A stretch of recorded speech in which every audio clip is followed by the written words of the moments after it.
2000년 강원도 평창에서 아내 그리고 금쪽 같은 어린 딸과 함께 살고 있었던 40대 강씨는 비닐 제조업체 공장을 운영하고 있었던 사장님이었습니다. 그러다 보니 늘 바빴고 그만큼 아내와 딸에게 미안했습니다. 가족과 함께 시간을 보내주지 못하니까. 2000년 11월 5일 그날도 마찬가지였습니다. 퇴근한 강씨는 진짜 옷만 딱 갈아입고 야근 때문에 다시 회사로 출근해야 했어요. 여보, 요새 공장이 너무 바빠서 내가 항상 미안해.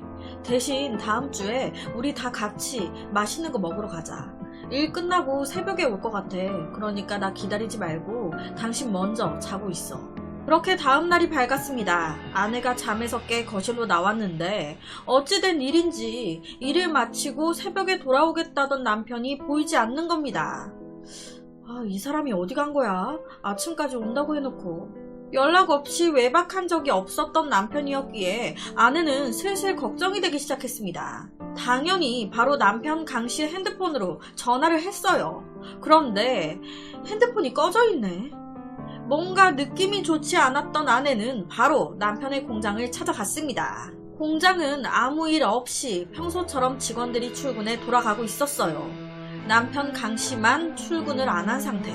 바로 아내는 공장 직원이었던 45살의 양씨와 48살의 서씨한테 사장님 강씨에 대해 물어보기 시작했습니다. 아침 6시에 퇴근하고 집에 오겠다고 했는데 그이가 아직도 집에 안 들어와서요. 혹시 어제 무슨 일 있었어요?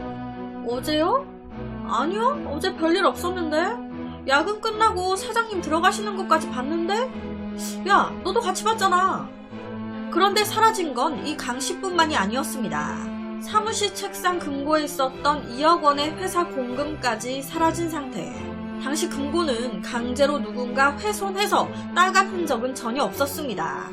금고 열쇠는 사장님인 강씨와 그의 비서 딱 2명만 가지고 있는데 비서 자기는 죽어도 아니라고 하니까 그렇다면 사장인 강씨가 스스로 돈을 빼갔다? 거기다가 더 기가 막힌 게 강씨의 회사 컴퓨터 모니터에 옆에처럼 말 못할 사정이 있어서 떠납니다. 찾지 마세요. 라는 글이 띄어져 있는 거예요. 누가 봐도 사장인 강씨가 회사 돈을 횡령한 뒤에 가족들을 다 버리고 잠수 탔구나 싶은. 그런데 이 상황 자체가 아내 입장에서는 납득이 안 되는 거예요. 그이가 그럴 리가 없잖아. 어제까지만 해도 아무렇지도 않게 이번 주에 맛있는 거 먹으러 가자고 했던 사람인데 그런 사람이 왜? 이 사건이 접수되고 당시 관할 경찰서와 검찰청에서는 강씨의 범행 가능성에 무게를 두고 2달간에 걸쳐 수사를 진행했습니다. 하지만 강씨의 생사 여부조차 알 수 없었다 보니 결론적으로 이 사건은 내사 종결이 되게 됩니다. 그렇게 무려 2년 뒤 성동경찰서 강력팀에서 근무하고 있었던 한 형사님에게 눈물의 탄원서가 접수됐습니다. 갑자기 사라져버린 남편의 행방을 쫓기 위해 이 아내분이 남편 강씨 실종에 대한 수사를 촉구하면서 무려 2년 동안이나 탄원서를 계속 냈던 거예요. 이런 아내 이외에 사라진 강씨를 잊지 못하는 사람은 또 있었습니다. 바로 강씨의 공장에서 일했던 앞서 말씀드렸던 45살의 양씨와 48살의 서씨. 원래 강씨가 공장을 운영하고 있었잖아요. 그런데 바로 잠수를 타버렸으니 공장 돌아가는 상황에 대해 1도 모르는 아내가 그 짐을 다 도맡게 된 거예요. 아내가 뭘 알고 있겠어요. 그러니까 이때 이 서씨와 양씨 두 직원이 나서서 회사 일을 도와준 거예요. 부도 안 나게끔.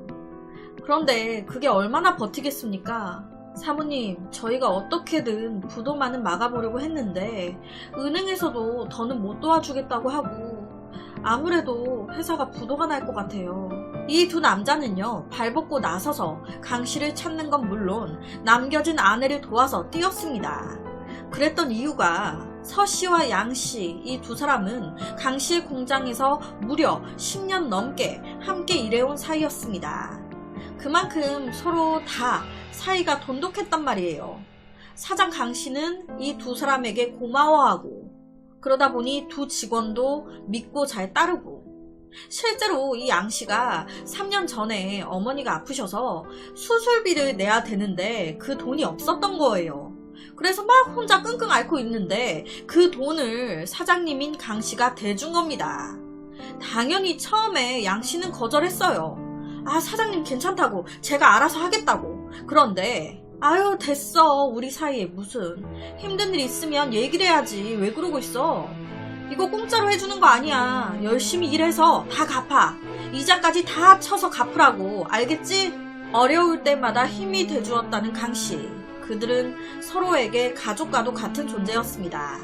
그러다 보니 서씨와 양씨는 공장을 어떻게든 이어가 보려고 했어요. 하지만 끝내 공장은 부도로 닫게 됐고 직원들도 뿔뿔이 흩어지게 됐습니다. 도대체 어디에서 살아있는 건지 죽은 건지 남편의 생사조차 모른 채 그냥 이렇게 무려 10년이라는 세월이 흐릅니다. 10년. 가장이 사라진 지 10년. 어렸던 딸은 벌써 대학생이 됐습니다. 하지만 아르바이트와 학비를 버느라 딸은 늘 지쳐 있었고 아내 역시도 생활고로 인해 하루하루가 힘겹기만 했어요.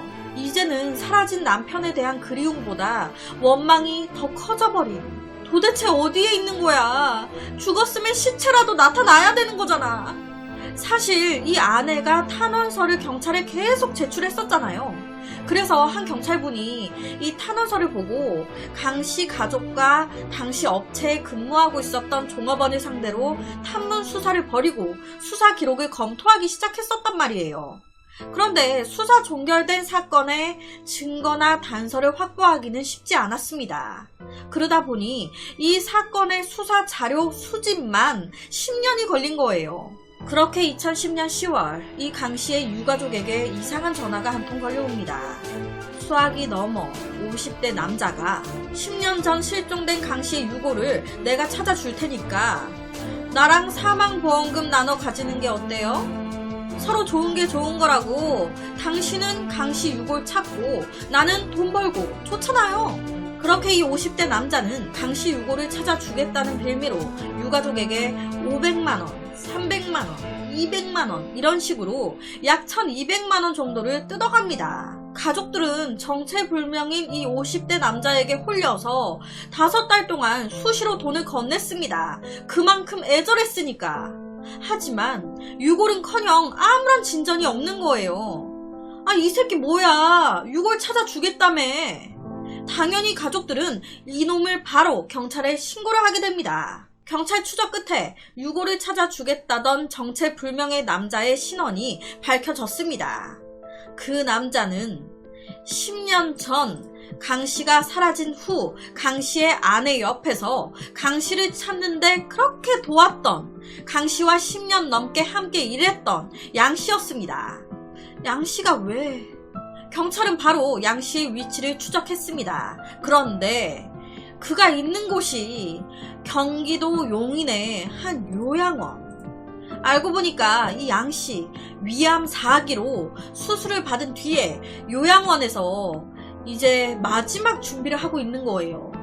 양씨는요, 고동은 물론이고 대소변도 가리지 못하는 상태였습니다. 위암 말기. 경찰은요, 처음에 당신이 강씨 시신이 어디 있는지 안다고 돈을 나눠 먹자고 했다면서요. 이거 어떻게 된 겁니까? 라고 물었습니다. 이때요, 이 양씨는요, 그 아픈 몸으로도 딱 잡아뗐습니다.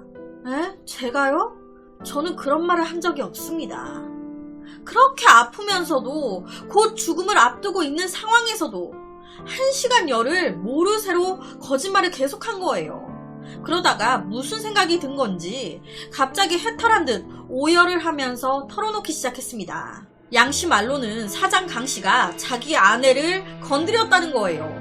너무 열받잖아요. 죽여버리고 싶어.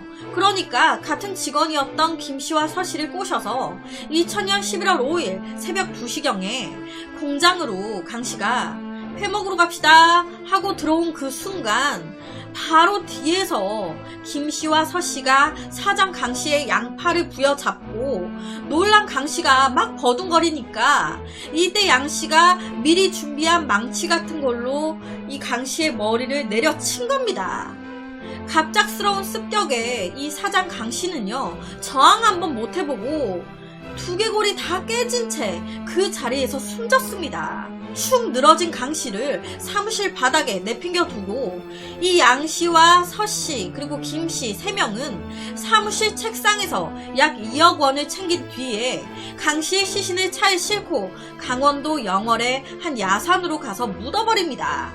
그 후에 아무렇지도 않게 다시 회사에 나와서 그 누구보다 사장 강씨가 사라져서 슬픈 척, 그 누구보다 강씨를 위해 애쓰는 척을 했던 거예요.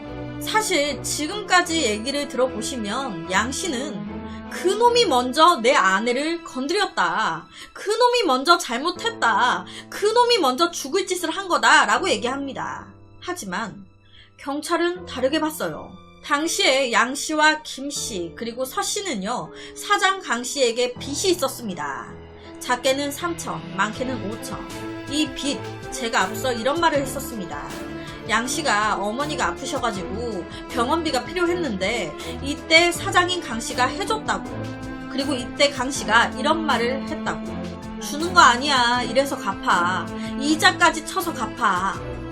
이게 빈말이 아니었던 거예요.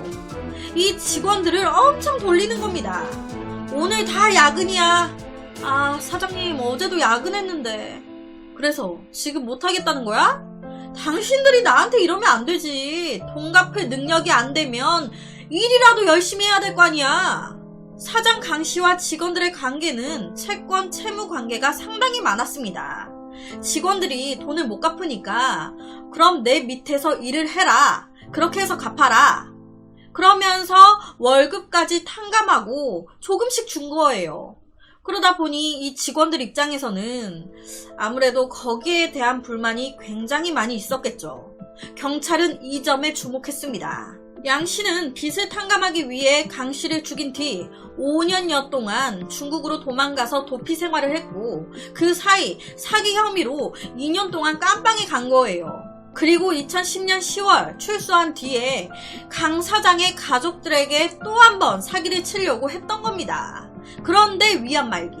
경찰은 바로 공범인 김씨와 서씨도 잡아들였습니다. 그런데 이들 또한 양씨가 강씨를 죽이고 사체를 묻는 현장에 같이 있긴 했어요. 하지만 강씨의 팔을 잡아 저항하지 못하게 했다는 둥, 우리가 범행에 적극 가담했다는 둥, 이런 건 말도 안 되는 소리입니다. 저희는 양씨의 범행에 적극적으로 협조한 적이 없어요. 다 양씨가 한 거예요. 라면서 범행 사실을 부인한 거예요.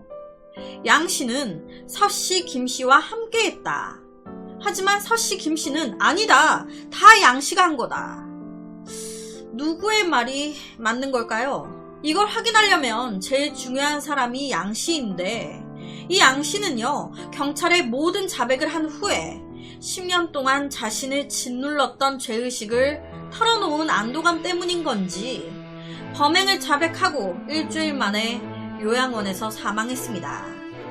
양 씨는 눈만 감으면 죽인 사장님의 얼굴이 아른거려서 너무 힘들었습니다. 죄송합니다. 라고 말을 했었다는데, 여튼 양 씨는 죽었습니다. 남은 사람은 공범 김 씨와 서 씨. 이들 죄값은 어떻게 나왔을까요?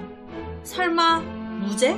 다행히도 이 두 사람 공범의 증거가 발견되면서 징역 15년의 중형을 선고받았습니다. 그렇다면 피해자 강 씨의 시신은 찾았을까?